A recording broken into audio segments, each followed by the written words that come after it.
We are a country of 1.4 billion people. We have more than 800 channels. We have a lot of content. And our phone is full of stories and videos and reels and all sorts of things that you all consume. But we seek validation from the foreign press.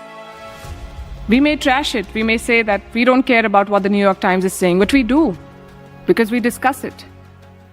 It affects us. We react to it. We consume it. Promise I'll keep it short. I don't have a teleprompter anyway. So let me start by thanking the Rashtriya Patrakarita Kalyan Nyas for this award.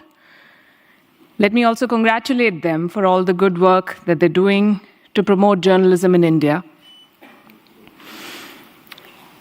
I think this award and this recognition today is for my team and my channel, and for the journalism that we do, and for the purpose that we hope we serve. What is the purpose, we ask ourselves. I think what we set out to do was to tell India's story in India's words. The show I do, it's called Gravitas, and the tagline is making sense of the news. But essentially, we're trying to make sense of the world through India's perspective. Ladies and gentlemen, I've said this in the past, and I say it again, and I believe this, that our world today is a grand storytelling competition. We are all striving to present our national, cultural, personal, all kinds of stories in the most persuasive manner.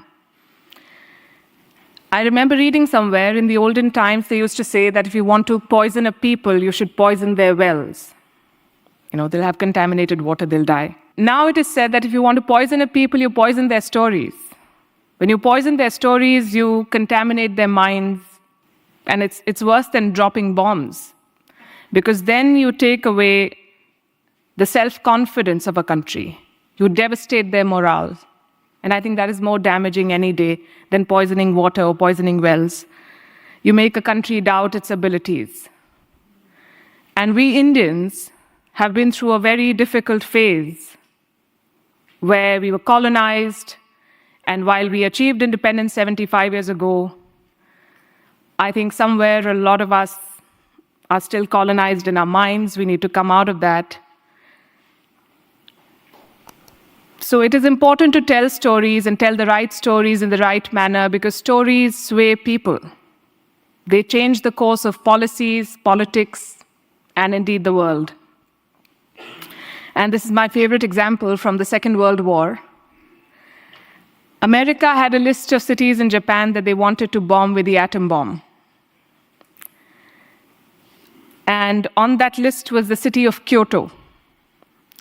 But the US then had a Secretary of War, and he decided that Kyoto should not be part of the list. We know which two cities were bombed eventually, Hiroshima and Nagasaki.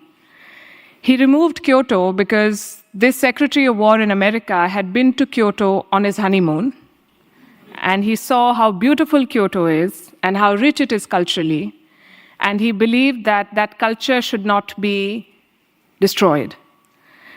So the story of Kyoto won, and the story of Nagasaki and Hiroshima lost, which is why it is very important to also control your story, to actively shape it. We are a country of 1.4 billion people. We have more than 800 channels. We have a lot of content, and our phone is full of stories and videos and reels and all sorts of things that you all consume. We are a very aware and politically engaged people. From the tea seller to the CEO of a company, everybody knows what's happening. They can talk to you about Biden's policies, and they can also weigh in on what's happening in Bihar and everything in between. But we seek validation from the foreign press. If you've seen what's been making news in the past couple of days, you would know. The New York Times writes something about a policy in India, and it immediately becomes a Twitter trend. But why do we need a certificate from the foreign press? We may trash it. We may say that we don't care about what the New York Times is saying, but we do, because we discuss it. It affects us. We react to it. We consume it. The Economist says something about who we should vote for in an Indian election, and it becomes part of the political debate. And while we've achieved a lot in India in the last 75 years, we've not had a single newspaper in this country. Can you imagine an Indian newspaper publishing a headline about something in the US or the UK, and for that making it to the big political story of that country? Will American leaders debate what is written in the Indian Express? Will British leaders debate what's written in the Times of India? They're not affected by what we are saying, but we are affected by what they say about us. If there's disturbance in Kashmir, the BBC reports it, the Al Jazeera reports it. And they use their own lens, their own editorial biases, and all media is agenda-driven. I was discussing it with someone earlier today. India's first newspaper, Hickey's Gazette, was a very anti-imperial newspaper. It had an agenda, it took sides. Media takes sides, and that is okay. The argument I'm making is very simple. We are a land of epics like the Mahabharata and Ramayana, and yet we've allowed others to take control of our story for way too long. And that is what we try to do at Wion still. I started with talking about our purpose, and that is our purpose, to tell India's story. And we found a willing and a very welcoming audience in all of you and a lot of Indians. I'm very happy to share with you that only 40% of our audience and our viewers are in India.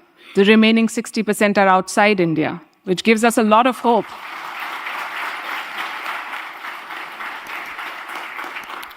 That in Europe, in Africa, in America, in Southeast Asia, there is an audience that wants to listen to India's perspective on what's happening in the world, that wants to know what India feels about global developments.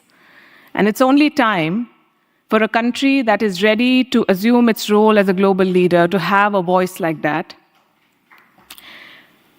When we began this journey in Wion 5 years back, we are a young channel, we believed in the product, we believed what we were trying to do.